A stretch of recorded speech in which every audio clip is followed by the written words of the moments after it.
ರಾಜ್ಯದ ಜನರಿಗೆ ವಿದ್ಯುತ್ ದರ ಏರಿಕೆಯ ಶಾಕ್ ವಿಚಾರಕ್ಕೆ ಸಂಬಂಧಪಟ್ಟಂತೆ ಸರ್ಕಾರದ ವಿರುದ್ಧ ಬಿಜೆಪಿಯ ರಾಜ್ಯಾಧ್ಯಕ್ಷ ಬಿವೈ ವಿಜಯೇಂದ್ರ ವಾಗ್ದಾಳಿ ನಡೆಸಿದ್ದಾರೆ.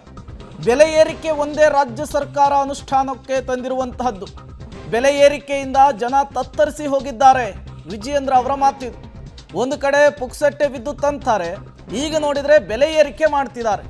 ಸದನದಲ್ಲಿ ಈ ಬಗ್ಗೆ ಚರ್ಚೆ ಮಾಡ್ತೇವೆ ಅಂತ ಹೇಳಿ ಬಿಜೆಪಿಯ ರಾಜ್ಯಾಧ್ಯಕ್ಷ ಬಿವೈ ವಿಜಯೇಂದ್ರ ಅವರು ಹೇಳಿದ್ದಾರೆ. ಇದೇ ವಿಚಾರವನ್ನ ಅಸ್ತ್ರ ಮಾಡಿಕೊಂಡು ಆಡಳಿತ ಪಕ್ಷದ ವಿರುದ್ಧ ಮುಗಿಬೀಳುವ ಮುನ್ಸೂಚನೆಯನ್ನು ಕೂಡ ಕೊಟ್ಟಿದ್ದಾರೆ. ಈ ರಾಜ್ಯದಲ್ಲಿ ದರಿದ್ರ ಕೆಟ್ಟ ಕಾಂಗ್ರೆಸ್ ಸರ್ಕಾರ, ಜನವಿರೋಧಿ ಕಾಂಗ್ರೆಸ್ ಸರ್ಕಾರ ಬಂದಾಗಿನಿಂದ ಈ ನಾಡಿನ ಜನತೆಗೆ ಕೊಟ್ಟಿರ್ತಕ್ಕಂಥ ಏಕೈಕ ಗ್ಯಾರಂಟಿ ಏನಪ್ಪಾ ಅಂತ ಹೇಳಿದ್ರೆ ಬೆಲೆ ಏರಿಕೆ ಗ್ಯಾರಂಟಿ ಒಂದೇನೆ ಈ ರಾಜ್ಯ ಸರ್ಕಾರ ಸರಿಯಾದ ರೀತಿಯಲ್ಲಿ ಅನುಷ್ಠಾನ ಮಾಡ್ತಾ ಇರ್ತಕ್ಕಂಥದ್ದು. ಬೆಲೆ ಏರಿಕೆ ಬಗ್ಗೆ ಸಾಕಷ್ಟು ಚರ್ಚೆ ನಾವು ಮಾಡ್ತಾನೆ ಇದ್ದೇವೆ.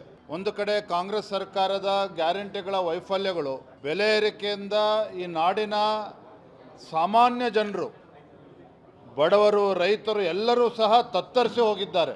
ಇವರ ಹುಳುಕನ್ನು ಮುಚ್ಚಿ ಹಾಕಿಕೊಳ್ತಕ್ಕಂಥ ಸಲುವಾಗಿ ಪದೇ ಪದೇ ಕೇಂದ್ರ ಸರ್ಕಾರ ರಾಜ್ಯಕ್ಕೆ ಅನ್ಯಾಯ ಮಾಡ್ತಿದೆ ಅನ್ನುವುದನ್ನು ಬಿಂಬಿಸ್ತಕ್ಕಂಥ ಪ್ರಯತ್ನ ನಿರಂತರವಾಗಿ ಮಾಡ್ತಾ ಇದ್ದಾರೆ. ಒಂದು ಕಡೆ ಪುಕ್ಕಟೆ ವಿದ್ಯುತ್ ಅಂತ ಹೇಳ್ತಾರೆ, ಈ ರೀತಿ ಬರೆ ಎಳಿತಕ್ಕಂಥ ಕೆಲಸ ಮಾಡ್ತಾ ಇದ್ದಾರೆ. ಇವತ್ತು ರಾಜ್ಯದಲ್ಲಿ ರೈತರಿಗೆ ಸಂಕಷ್ಟದಲ್ಲಿದ್ದಾರೆ.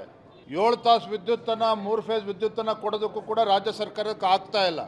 ಮತ್ತೊಂದು ಕಡೆ PWDಯಿಂದ ಇತರ ಇಲಾಖೆಗಳು ವಿದ್ಯುತ್ ಬಿಲ್ಲನ್ನು ಬಾಕಿ ಉಳಿಸ್ಕೊಂಡಿದೆ. 6,500 ಕೋಟಿ ಬಾಕಿ ಉಳಿಸ್ಕೊಂಡಿದೆ. ಇದ್ರ ನಡುವೆ ಜನರಿಗೆ ಬರೆ ಎಳಿತಕ್ಕಂಥ ಕೆಲಸ ಇವತ್ತು ರಾಜ್ಯ ಸರ್ಕಾರ ಏನು ಮಾಡೋಕೆ ಹೊರಟಿದೆ. ಇದು ಅಕ್ಷಮ್ಯ ಅಪರಾಧ. ಸದನದಲ್ಲಿ ವಿಚಾರವನ್ನು ಪ್ರಸ್ತಾಪ ಮಾಡ್ತೇವೆ. ಸರ್ಕಾರ ಜನರಿಗೆ ಗ್ಯಾರಂಟಿಗಳನ್ನು ತೋರಿಸಿ ಬೆಲೆ ಏರಿಕೆ ಮೇಲೆ ಏರಿಕೆ ಮಾಡ್ತಾನೆ ಇರುತ್ತೆ.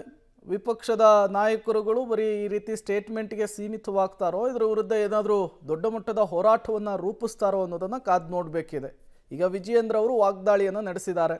ಬರೀ ರಾಜ್ಯ ಸರ್ಕಾರ ಬೆಲೆ ಏರಿಕೆಯ ಮೇಲೆ ಬೆಲೆ ಏರಿಕೆ ಮಾಡ್ತಾ ಇದೆ ಅನ್ನುವಂತಹ ವಿಚಾರವನ್ನು ಪ್ರಸ್ತಾಪಿಸ್ತಿದ್ದಾರೆ. ನೋಡೋಣ, ಅಧಿವೇಶನದಲ್ಲೂ ಕೂಡ ವಿಚಾರವನ್ನು ಪ್ರಸ್ತಾಪಿಸ್ತೀವಿ ಅನ್ನುವಂತಹ ಮಾತುಗಳನ್ನು ಬಿವೈ ವಿಜಯೇಂದ್ರ ಅವರು ಹೇಳಿರುವಂಥದ್ದು.